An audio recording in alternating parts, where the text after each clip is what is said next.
یا کوئی ASI جو ہے وہ نہیں لے سکتا۔ کم ٹو مائی کوشچن، آپ وزیر داخلہ ہیں، اس لاہور میں 4 ڈویژن ہیں، نمبر 2 جس کو 2 میجر جنرلز کمانڈ کرتے ہیں، پھر آپ کے DG رینجر ہیں قذافی صاحب آپ کے دوست، چوتھا لاگ ایریا کمانڈر کا میجر جنرل ہوتا ہے، پھر 5 انڈیپینڈنٹ بریگیڈ کمانڈرز ہیں وہاں، اور پھر کور کمانڈر صاحب آتے ہیں۔ کائنڈلی آپ یہ بتائیں کہ اس وقت کے کور کمانڈر سلیمان غنی صاحب کا اب سٹیٹس کیا ہے، نمبر 1۔ نمبر 2، آپ نے کہا ہے پنجاب سینٹر پہ اٹیک ہوا، پنجاب سینٹر جو مردان میں ہے وہاں بھی 3 سینٹر ہیں، انجینئرنگ سینٹر،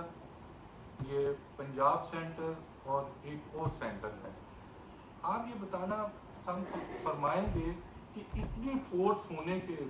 باوجود یہ ٹیررسٹ کیسے داخل ہوئے اور ان کو کارڈن آف کیوں نہیں کیا گیا؟ جی پہلی بات تو یہ ہے کہ آپ بڑے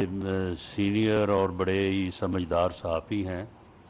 اس قسم کی انفارمیشن یا یہ ڈیٹیلز جو ہیں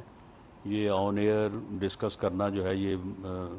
میری ناقص رائے کے مطابق جو ہے یہ مناسب نہیں ہے۔ اور دوسری بات یہ ہے کہ کس کا کیا سٹیٹس ہے یہ میرا ڈومین نہیں ہے، نہ ہی میں اس کے اوپر جو ہے وہ بات کر سکتا ہوں۔ باقی رہی بات کہ یہ کس طرح سے داخل ہوئے اور انہیں کس طرح سے روکا گیا اور کس طرح سے نہیں روکا گیا، یہ اب irrelevant ہے۔ اس کے متعلق باقاعدہ تحقیق دونوں سائیڈوں پہ ہو رہی ہے، اور اس میں اگر کسی کی کوتاہی پائی گئی تو اس کے اوپر ایکشن لیا جائے گا۔ لیکن اب اس وقت سوال یہ ہے کہ یہ داخل ہوئے ہیں یا نہیں ہوئے۔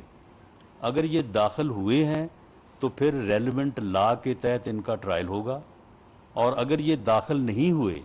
اور یہ میں نے فیکٹس اینڈ فگرز آپ کو دے دیے ہیں کہ یہ نمبر ہے FIR کا، یہ نمبر ہے اریسٹ کا، تو میں حاضر ہوں، میں یہ بات جو ہے اس کے اوپر آپ کو جواب دہ ہوں اور یہ ثابت کر سکتا ہوں کہ یہ لوگ داخل ہوئے ہیں۔ کون کہاں تک ہوا ہے، کس کا جرم کہاں تک جو ہے وہ بنتا ہے اور کہاں نہیں بنتا، وہ جو ہے وہ انویسٹیگیشن جو ہو رہی ہیں اس میں میں آپ کو انشور کرتا ہوں کہ انشاءاللہ تعالیٰ فری ہوں گی، فیئر ہوں گی اور میرٹ پہ ہوں گی۔ قبر صاحب سما سے اچھا یہ بتائیے کہ جو